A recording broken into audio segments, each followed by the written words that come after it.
High viewers.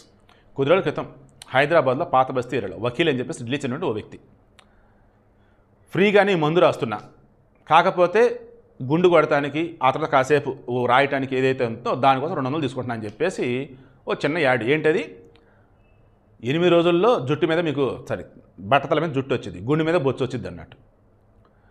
అది ఏ రేంజ్లో promote అయిందంటే, ఓరే దేవుడా, క్యూలు జనాలు. ఎందుకు? 200 రూపాయలే కదా, మహా అయితే గుండు కొడుతున్నాడు ఏముందలే అని.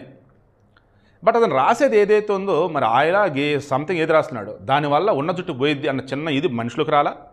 అన్నాడు ఏది పడితే రాస్తున్నాడు బాబు, లేనిపోయిన హెల్త్ ఇష్యూస్ వస్తాయి, చర్మరోగాలు వస్తాయి, అది రాలా. ఈరోజు ఏకంగా హైదరాబాద్లో అతను చేసిన పని వల్ల ఉన్న జుట్టు పోయి కొంతమంది నెత్తి మీద బొబ్బులు వచ్చి కొంతమంది అలలాడుతూ ఉన్నారు. కానీ బుర్రా బుద్ధి లేకుండా ఎలా వెళ్ళిపోయారు నాకు అర్థం కావట్లేదు.